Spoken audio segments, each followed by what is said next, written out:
Hello and welcome in this new OSINT Origins episode. I'm Sylvain Angery, co-founder of the global OSINT community osinter.com. And today we are very glad to welcome Robert Sell, president and founder of Tracelabs. Hello, Robert. Hello, yeah, thank you very much for having me. Thank you to accept our invitation in OSINT Origins. I hope you like Paris. Oh, I love Paris. I absolutely love Paris. You are welcome. Yeah, you had some time to visit and everything? Yeah, I had a few days so far, so walking around, doing all the touristy things, but just love Paris. Okay, and so you are here for a conference that you give at Hack in Paris, right? Yeah, so I'm doing a talk at Hack in Paris again, so I was here a few years ago as well, and I fell in love with Paris when I came here the first time, so I was very excited to be invited back to do another talk there. Nice. Can you please introduce yourself and say more about your professional background? Who are you exactly, Robert? Yeah. Sure. I'll try. So my name is Robert Sell. I'm the president and founder of Tracelabs, and I think I've got kind of three components to my life and who I am.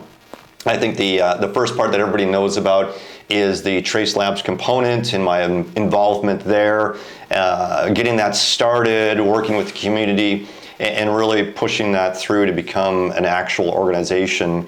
And huge thanks to all the people that are involved in that to make it a reality, because for me, it was just an idea, and I have a lot of bad ideas, and I thought this one might be another bad idea, but it turned out to actually be something people wanted to do, and it's provided the world with actually a lot of good value. So big thanks to everybody who helped turn that from an idea to reality, and that's one big component of who I am, and I'm very proud of that.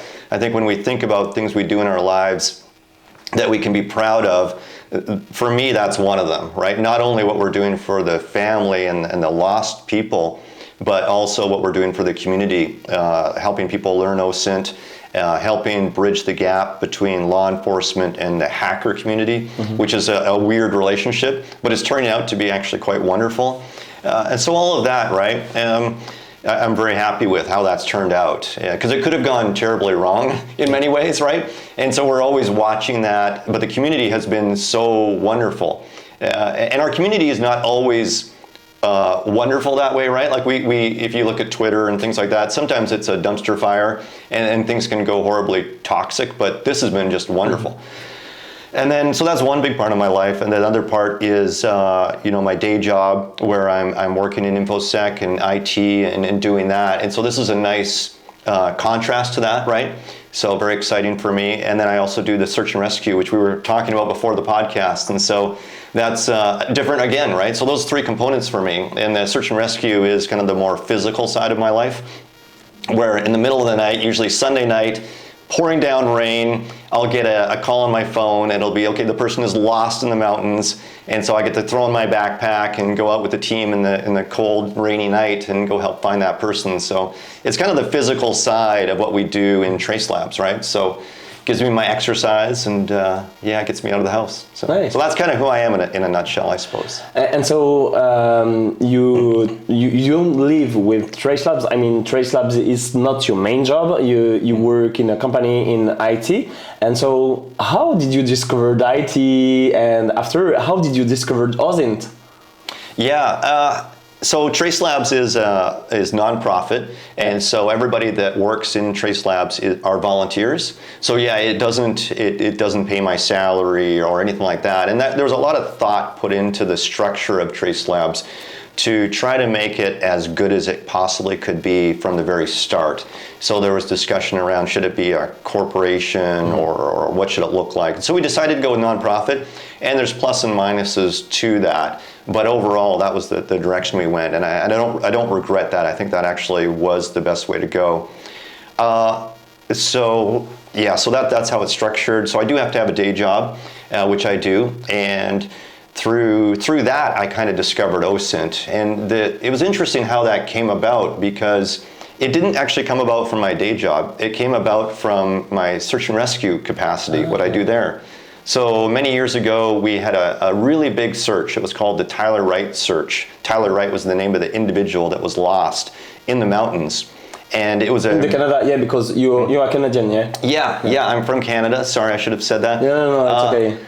So it was a very big search because he was lost in a very terrible area. The terrain there was very treacherous, so the mountains go straight up and then come straight down. And if you fall, you're going to fall very far and probably very hard to see the person if they fall. So we had a lot of helicopter activity for that search. Helicopters going through the mountains and videotaping what they were looking at below. Mm-hmm. So we put the videotape on YouTube, hundreds of hours of videotape and our video. And so what we then did was we asked the public to go and look at that. And so they would look at it and they would say, oh, you know, on minute 35, I think I saw something. So we would know, okay, so on minute 35, that's the location. We'll send a field team out there to go take a look. And that was helpful. And I think when I saw that, I saw, okay, that's a scalable model, right, that we could use. And then I think the other component to that was there's a lot of people that go missing that we can't really find. We don't spend a lot of time looking for them. So there was those two concepts that came to mind. And then also within search and rescue, I'm doing tracking. So I'm looking for people that are out in the woods. And it's kind of the physical representation of what we do in OSINT, right? So when like Indians before to hunt like an animal, like to right. find the... Exactly like that, right? We're looking for the footprints and things like that, and broken branches. And when we're doing that, that's the very simple version of that. But when I'm doing that, what I'm looking at is not only, okay, there we have a sign, so there's a footprint, great, but there's more to it. There's, what does the footprint look like? And that'll show me direction of travel. So in OSINT, what we're often looking for is those sort of signs. And so, okay, I found something, what does that tell me? And how can I then pivot to find more information, right? So with the footprint, okay, the person's headed in that direction. Is the person injured? Is the person tired? Is the person maybe has a pet? Or is there anything else that it can tell me? So very similar, I think, to OSINT. And so combining that with what I do in information security and IT, OSINT was just kind of a natural direction for me. Wow, okay. And so you founded a competition called Tracelabs. Can you explain the concept of Tracelabs for our listeners who do not know it, you know? Yeah, sure. So Tracelabs is a non-profit organization. We operate around the world, and we provide a CTF experience, non-theoretical CTF experience, where it's an OSINT CTF, where we look for real missing persons. And so it's much different, I find, than typical CTFs that we see out there, because it's non-theoretical. And a lot of people are surprised by that, because they see the people we're looking for and they realize, oh, those are real people. It's like, yeah, they're actually real people out there missing. And so with that comes some differences. It's there's no known answers. So when people are doing the CTF, they're going to discover things that we didn't know. So sometimes that's good and sometimes it's bad. So it's a much different experience. But I think it's very rewarding for people, because they can then use their OSINT, all the tips and techniques that they've learned, they can then go use that in the real world to see if it works or not, and to see what that is like. And plus, the idea of Tracelabs is to eliminate wasted effort. So as I traveled the world, going to different conferences, I would see these wonderful CTFs. I would see people walking into the CTF with a container of Red Bull or energy drinks and their big monitor in one hand, and just such a big smile on their face, because they're ready for battle, right? So they go in and they're like, I'm gonna win. 6 hours, 12 hours, I don't care, I'm there to win, right? And I saw that spirit. I thought, wow, that's amazing. What if you could harness that energy and you could direct it towards something that would solve one of our world's problems, right? Whatever that might be. And it's kind of like if you have an electric car, how do you charge the battery without having to stop and plug in, right? Well, when they're going down the hill, they use that energy to charge the battery. So it's similar concept, right? So if we take the CTF, the theoretical CTF, to make it non-theoretical, so you're actually doing real activity there, then you're capturing all that effort. So that was the idea behind Tracelabs. And it started off as a concept, and now it keeps growing and growing and growing.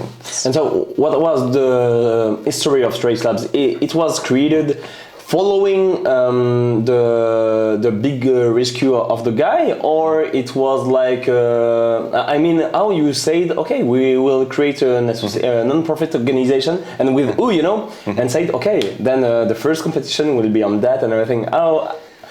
What is the genesis of Tracelabs? Yeah, it's a great question. It was very gradual because the idea was there, but it's a difficult idea sometimes, especially back then, to talk to people about and describe, right? Sure. So I know a lot of people in law enforcement due to what the things that I do in my life. So I would sit down with them. I'd say, let me buy you a coffee. Let's talk about this idea I have.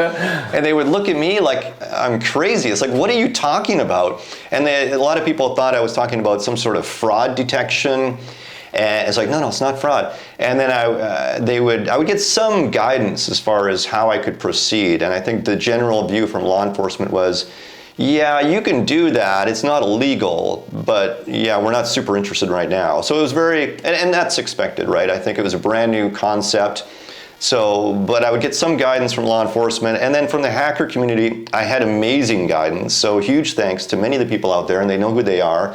They would sit down with me and talk to me about the activities that they did out in the world and in various parts of the world and the risks associated with that. So if you're going and doing a non-theoretical CTF, that means you're actually going into the real world and you're doing a series of things, of actions that can be risky, right? And that risk is real. So if you don't have a model that's structured around that risk, then you can put people in harm's way, which is bad. So a lot of the way that Tracelabs actually works, people will ask us, well, why is it this way? And one of the reasons is to mitigate the risk to our contestants. And so there was a lot of focus on that because people have died from doing activities in the world where they, especially when you're working with organized crime and stuff like that. So there's a lot of thought put into the model of Tracelabs to make it something that everybody can do and not really have much risk at all to be able to help out. So that's kind of how it proceeded, with a lot of discussions on both sides. And then we said, okay, let's try this out. So we did a very small event in Toronto. We had a great group of people working with Tracelabs, great partnerships when we did it, and the Toronto police were there and they were involved, and very innovative group of people there, and everybody loved it, and it worked. And we had actual real results the very first event. I was like, okay, maybe this isn't such a dumb idea. And then we're like, okay, let's do that again, and then again, and then again, and then it grew so quickly. We started getting invited to different events around the world, and then COVID hit. And so it's like everything shut down. It's like, well, now what do we do? Well, why don't we do an online version? So we said, okay, let's try that. And it sold out right away. So 650 tickets sold out, I think, like within a couple days. Yeah. It was crazy. Because when did you create the Tracelabs? It was in which year? I think it was about 4 years ago was when we did the very first event. Okay, so I was thinking it was oldest, you know? Yeah. And so directly, like, because you have a Tracelabs edition at the DEF CON in Las Vegas too? Yeah. And so it was like very easily to create that for the DEF CON. I mean, how was the welcome at the DEF CON for the Tracelabs? It was good. I think the very first time we did it, it was kind of under the wire. A lot of people didn't know what Tracelabs was. And I remember the very first time we ran it, we didn't have a platform even. We just used Slack as our platform. It was super hokey. It was terrible. And I ran the first one while I was also doing a CTF. So I was competing in the SE Village CTF while I was running the Tracelabs CTF. So I would run back to my laptop and then go into the booth and do that. So it was kind of crazy. Okay. And we ran it overnight as well. So I would stay up most of the night working on it, and then I would go to sleep for a couple hours and wake up and try to do it. And then the next year we became much more professional. We had our own platform and everything like that. So everything really changed that year. We became much more legitimate and things like that. So it was much better. Yeah. And so because it's each time you create a Tracelab competition, I mean edition, you have, it depends, you have like 6 or 10 cases. Yeah. I guess it's a lot of work to organize that. I mean, how do you prepare? How do you organize the preparation of a Tracelabs edition? Yeah, it is a lot of work, and I think that's really where the volunteers come in, because we have different teams. We have a technical team that runs the back end of the platform, and they set it up every time with new instances, and they do the monitoring during the event. We have the report writing team that after the event, they do the reports, and then we do the sign up. We have the sign up team that helps with all of that. And we have some just amazing volunteers that help do that. And otherwise, like I could never do it on my own anymore. It's just so big. But yeah, there's dozens and dozens of hours spent by each one of those teams to get that loaded. So they do all of that, and then we also work with law enforcement leading up to the event. And when we do an event in a particular location, then we will try to always work with the local law enforcement in those locations. Okay. And we will select cases locally as well. So for example, if we did one in Paris, we'd want to work with local law enforcement here. We'd want to have cases as close as possible here. And I think that makes it more meaningful that way as well, right? People get more excited. So and also the OSINTers who will participate to Tracelabs, they knew the area. I mean, they know the area, and maybe it's easier. Do you see some difference, for example, when you have OSINTers from France and OSINTers from Toronto, for example, who work on the Toronto cases? Do you see it like different results, or? Oh, absolutely, and that's really fun, I find, to see. There's differences in, of course, technique and things like that. And depending on the size of the event, you'll have differences there. But also I find culturally, there's differences as well, right? So different things online will mean different things in different cultures, and the nuances of that, and then also the language component too, right? Yeah, sure. So we just did an event in Madrid, right? So it's, for me, I don't speak, I mean, other than English, my language capabilities are kind of limited. So to go there and have all the contestants speak Spanish is much easier, of course, right? Because everything's local. But for me, of course, I would have a hard time. So it's good that way. I like that a lot, to be able to do that. And so, what are the steps to prepare a Tracelabs edition? I mean, each edition, I guess, it's different. But do you have first to find the cases, and after how it works exactly? Of the scene of the Tracelabs, what we can see at the background of Tracelabs? Yeah, sure. Well, it's step-by-step approach. So what we would do is usually an organization reaches out to us and they say, hey, we're thinking about doing an event. Can we work with you to run a CTF here? And so then we'll talk to them very carefully about what their expectations are, what they want to do, their relationships with law enforcement, what that might look like. Because it's always better if we can bring law enforcement in. Yeah. We did an amazing event in Australia a few years ago where we had law enforcement, the AFP, which has been like a super good partner with us. They were in the room with us, which provided us with immediate results. So we could give them the details that we found. As we found them, they could dispatch a car to a location and get results right away. So within an hour, we had a location, right? So it's pretty amazing that way. Usually that would never happen in that amount of time. So usually it could take us days to get the information to law enforcement and then for them to turn that around, right? But be able to do that in real time. So that's why I love to have law enforcement in the room. And I think it's also good for the local community, because if you have a group of highly skilled people in the room working with law enforcement, now you have those relationships. So later law enforcement could go to those people and say, hey, do you want to work with us on this project, right? So I think there's some good opportunities there. So that's what we would look at, and then plan the event, and then we'd start looking at cases. And what we like to do is get the cases from law enforcement. So they have cases. Sometimes they don't publish all the cases on the internet. So if they don't give us a case, what we would do is go to the internet, go to the law enforcement website, and find the listings that they have. We don't just randomly select people. It always has to be people that law enforcement has asked the public to help locate. So we do that. But it's preferred that they would give them to us, because that's the highest value, I find. And so with which organization do you choose the people that you are going to invest? I mean, you say that, you will go on a city and choose, for example, in Madrid, Did you contact the Guardia Civil? Did you contact, for example, the police of Madrid? How it works? How do you choose?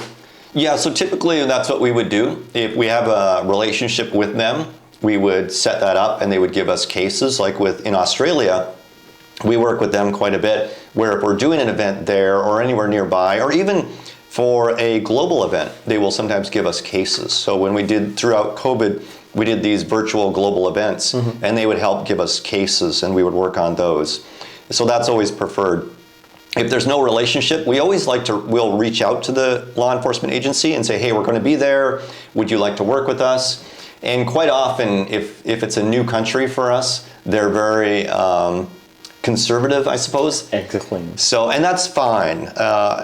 Our model is a new concept for law enforcement, and law enforcement has to be careful. And so they're not always going to jump up and go, yeah, sounds great. And coming from a search and rescue background, I'm the same way. We would have what you call convergent volunteers come to our command, and they'll have flashlights and their hiking gear. Say, hey, can I help? Can I go into the mountains and help you? It's like, no, please don't, because then you'll get lost and then you'll get hurt and then we'll have more work to do. The same thing that with police, right? They don't want people just randomly searching for other people and getting involved in the case, because then they can be interfering with an ongoing investigation. So I understand that and I agree with it, but our model is designed to help prevent that. So we have various rules as far as, okay, no password resets, no direct contact, so it's all passive reconnaissance. You're not allowed to engage in any way. And people sometimes get upset about that. And they say, well, why can't I do that? I can read their email if you want and tell you what they wrote. It's like, no, you can't do that, because then we no longer are of any value to law enforcement. If we break the law, now we're just criminals, right? So. But it's very difficult for you, because how can you control that techniques? Yeah. I mean, we all have the same problems. For example, on the osinter.com Discord server, we organized some workshops of that kind of stuff. And you can say, like, be careful, OSINT, it's passive. You don't have to connect with the target on LinkedIn, on Instagram, and that kind of stuff. Yeah. Or you can use, for example, password reset, but you have to be sure that it's a password reset that will not alert the target. And how can you control? Because I mean, it's very difficult for you. Yeah, and so at the end of the day, individuals are going to do whatever they want to do, right? So if they want to break the law, that's up to them, but then they are the ones that are liable for that, right? So Tracelabs never endorses any sort of criminal activity, and we can't really exist with that. And so when we do a CTF, we're very clear in the written rules. We explain what you can and cannot do, and any sort of activity that's not passive is not allowed. And then during our pre-event briefing, we also talk about that as well to make that very obvious to people. And then we also monitor it as well. So if there's any sort of indication that anyone did that, then we have to tell law enforcement that that was done and who did it. And then also the person will no longer be able to compete in the competitions. So we're very strict on that. And so far that's been successful. So far the community has been very good around that. And we've seen people make mistakes, but they're very apologetic about that, and then we resolve those issues through communications with law enforcement and things like that. But it's been very good so far, and I think people understand that if they're involved in Tracelabs, they want to help. And if they want to help, they're generally pretty receptive to understanding the rules and following the rules, so that we can all help law enforcement. Yeah, I think the most common cases, it's a mistake from the people. It's not a volunteered stuff. Yeah. But what are your arguments to law enforcement agencies who say, okay, it's interesting, but not for us? Yeah.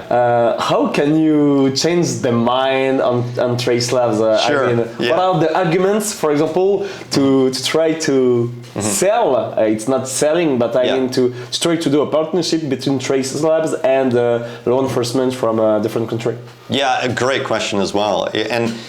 And I think that is often the situation where trying to convince law enforcement, hey, it might not be a bad idea to at least take a look at this. And there's several areas of value for them to take a look at Tracelabs. One is we may provide some insights into the case. So we may provide you with a location. We may provide you with a general area or even some clues onto why the person went missing in the first place. So maybe it's family abuse, maybe it could be a variety of things. So there's that. There's actual tangible results that we can provide in a written report that allows them to quickly look at that and within seconds understand, is it something that they could follow up on? Do they need to reopen the case? Things like that. So there's that. That's the first thing. The second thing is the opposite of that. So what if we provide them with a report with no new information? That also is actually a value, because then they can go to the parents or the family and say, you know what? Hundreds of people just spent hours looking for information and they didn't find anything new. So therefore, that law enforcement agency must have done everything possible to try to help with that case, right? So this justifies their effort. So both scenarios, actually, it's a win-win for them, right? So that alone is, I think, a good argument. Plus, now they also can say they're working on new innovative ways to solve crime and other issues like missing persons, right? And a lot of law enforcement agencies like that idea because the mandate now is to evolve. So law enforcement, because we're very conservative, and same thing in search and rescue, we're very careful how we change, and because there's safety factors and other things like that. But yet we need to change, we need to grow. And so by testing the waters with a nonprofit like Tracelabs, it's pretty low risk, really. And so it allows them to do that in a safe and manageable way. So there's that as well. And then also, I think the final thing is it introduces them to a lot of local talent, right? So if we're in Paris, for example, people like yourself and other people in the community are now sitting next to local law enforcement. So you guys can talk about what you do, you can meet each other, and those relationships can start. And I think that also is huge value for everyone. For HR department of law enforcement agencies, for example, to recruit some guys in OSINT or that kind of stuff. Absolutely. In French law, every adult has the right to disappear. Is it not difficult to know if we have the right, for example, to investigate on somebody on Tracelabs who want to disappear, for example, and he don't want to be searched, for example? So what is the limit of the ethics? You have some really good questions. Thank you. And that one it's a moral and ethical question, right? And I agree with the concept. I think that, let's say me, for example, if I wanted to take a break from life, I wanted to become a fisherman, go out there and just fish now and relax. Can I do that? Sure, no problem, right? And I think when we talk about freedom, liberty, privacy, those concepts, I think those are sacred concepts that people should be able to enjoy, provided they're not harming or interfering with other people's lives. So should we be allowed to search for somebody who doesn't want to be found? Maybe. And I think that the way you clear that muddy water from a moral and ethical point of view is you need some authority that would then say, that makes the decision. It is not us. I cannot decide who we should search for. I leave that to law enforcement. Because I think we have to believe that law enforcement would know better than I would, than you would, right? Because they have more information. They should have the full picture of what's going on. An example of that would be maybe, and this is an actual case that we worked on, there's a gentleman, let's say, who's disappeared. He doesn't want to be found. Should we search for him? Law enforcement says yes. Okay, so we search for him, we find him. Turns out that he has a family that he's ran away from, and he owes child support to that family. So he reinvented himself in another country to avoid having to pay child support. So should we search and find that person? Generally, society would say yes, I think, because that family relies on that income to survive. Those children rely on the money to go to school and to feed themselves. So yes, that person is probably irritated by the discovery that we've done. But I think generally society would say, yeah, that makes sense. So we take our direction from law enforcement. That's why we're very strict on who we search for. But it is a big question, right? And I think that it deserves a lot of attention on how we proceed. And that's one of the many things that Tracelabs is very careful about, is who we search for. And so we just take our guidance from law enforcement in that area to solve that ethical question. And so you, for Tracelabs, are you planning, or do you work with, you work with law enforcement agencies from different countries, but are you planning to be more global and not only US, Canada, that kind of stuff, or? Yeah, absolutely. That's really been the model. The model has to be global, because what we want to do is really help improve the situation on missing persons around the world, and not just North America. Because I'm from North America, it was easier to grow the model in North America. The same sort of language, culture, I know the system there, I know the rules, the laws, so of course that was easier. But as we've grown, it's gone global quite quickly. And I think during COVID, when we did the virtual CTFs, we had people from everywhere. Yeah. And so they would come in, and now the world knows about Tracelabs for the most part. And so now it's much easier, now that kind of COVID's settling down a little bit, for us to go to now Paris, right, Madrid last month, and these places, and do a CTF. So yeah, definitely. And it's challenging, right, because every country is different. The law enforcement is very regionalized. And even within a region, it's very, sometimes a bit fragmented, right? And it's not just law enforcement, it's also the databases that hold information. So if I go missing in Canada, but my body is found in Madrid, there's sometimes no connection between that, right? So they just have this unknown person over here, and over here they have a missing person. So drawing those connections, I think we can help do that. So. You see, not a lot, but some people who said, the jury didn't understand my answer and that kind of stuff on certain edition, and also about the scoring. Yeah. So, I think first the people who participate to Tracelabs forget that it's a non-profit organization and it's a volunteers. For sure, there is a little fee to participate. It's like $5 or that kind of stuff. Yeah. It's normal because there is an infrastructure and everything. And people complain on some stuff. Does the Tracelab CTF scoring will change, for example, or? Yeah, absolutely. So let me cover the cost thing first. We do charge a small amount per tickets, and that's actually been reduced this year. So I think we cut it in half this year. And the initial idea behind that was I had to stop using my personal credit card to pay for expenses, which I did for the first year or two. And my wife did not like that very much. So she's much happier now that it's not coming out of our personal budget. But so that helps cover our overhead costs, which are not too bad, but there is some. And then also the other thing with that is we wanted people to pay a small amount, so when they signed up, they would actually show up. Exactly. Right? So that helps with that. And so that's why we do that. The categories and the scoring it kind of came from the law enforcement tracking world. So in my world of physical tracking, I look for certain things, and that kind of helped us to develop the categories and the scoring.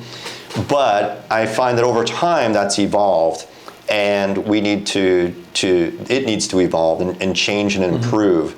And we have plans to do that, and we want to do that as soon as we can. But yeah, it's all volunteers, so having people find the time and make it a priority to then go ahead and do that, sometimes it's tricky. So sometimes we have to delay things and really prioritize what's the most important thing for us to do here to make that experience the best it can be for people.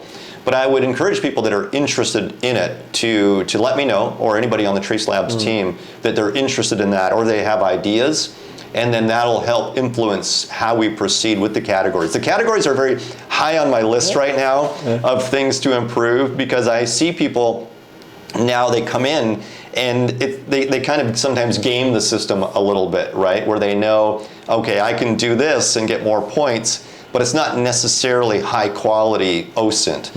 And so I think that we can make that better on several levels, as far as it'll be more fun, it'll be more meaningful, and I think it'll be better for law enforcement at the end of the day. So if people have ideas, let me know. We have some ideas that we're planning to move forward with, but I always like to have the community feedback there. So to our listeners, submit. It's like an open source project, for example, on GitHub. Everybody are glad to use it for free, but nobody and everybody will complain about that, but nobody will. We'll try to help you, and we'll do some commits and everything to improve the software. So exactly, and it's really those higher scoring categories that I find are the most problematic, right? And so those are like the top 4 areas. Above advanced, anything above advanced, I want to tweak. So, and so, what are in your opinion, what are the main problems, issues on Tracelabs?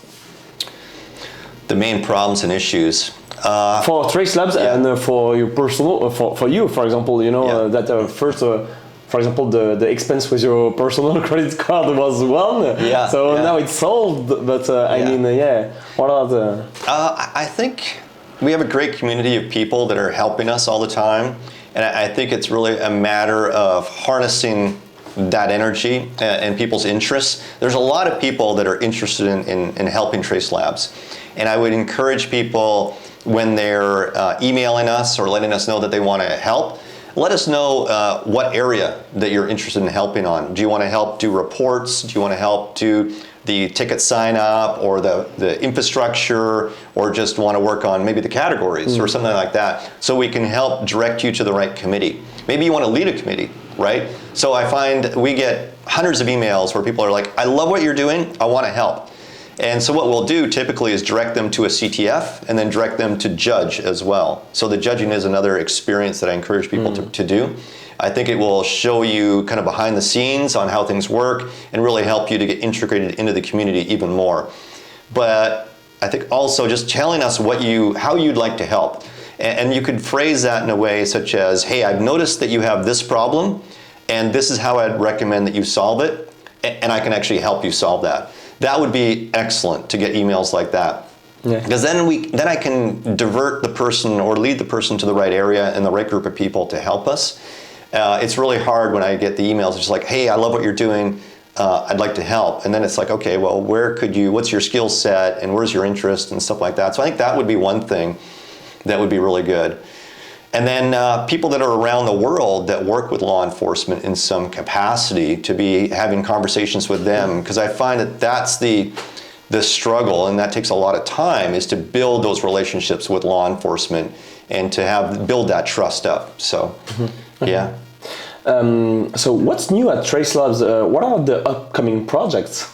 Yeah, okay.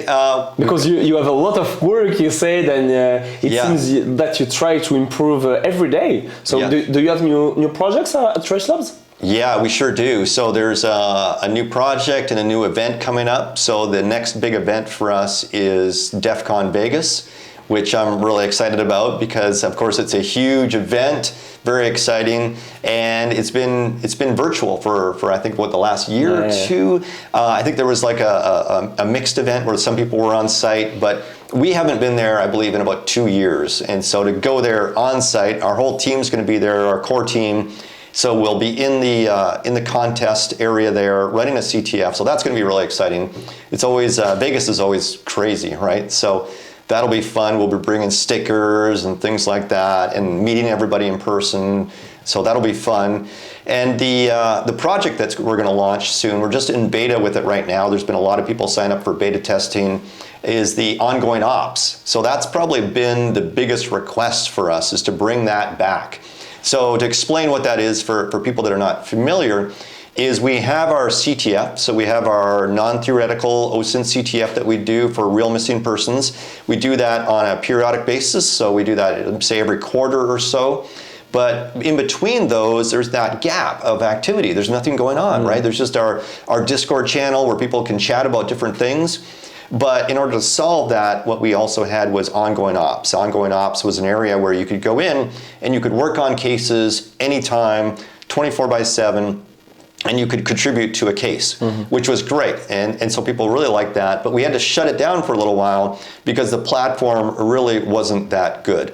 And so now we've had a great group of volunteers work on a new platform, which is different than our CTF. It's more collaborative. The CTF platform is more kind of closed, and there's reasons around that. But this is more collaborative.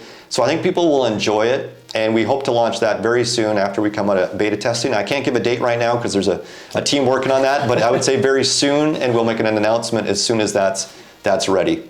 Okay. What advice would you give to a person wishing to work in OSINT? Yeah, I think there's a few different things I would probably suggest. I would start meeting people in the industry, people like yourself that know, please. No, really, like if you're in Paris, sit down with you, buy you a coffee, ask you questions, right? If you're somewhere else, right, find the person like you in that region, buy them a coffee and just pick their brain and ask them lots of questions, because like really, it's all about relationships, right? And you can go read a book. You can read the Michael Bazzell books, which you have on your shelf, which is awesome. You can go read those books. That's great. I would recommend that too. Go read all the books. Go watch all the movies. Go do all that. But sit down with people and talk to them about what it's like, what they do, how they do it, all of those things, and develop not only a relationship, but a mentorship, right? So then when you're struggling with something, you have somebody to go to and ask a question, say, well, hey, I'm having this problem, what do you recommend? And they're probably going to say, yeah, I had that too, this is what you do, right? And I think also it's somebody to talk to about stuff as well, because we all struggle, we all have things that we work through, so to know somebody in the industry that can then introduce you to other people and bring you to events and give you advice, like, yeah, I would say do that, for sure. Okay.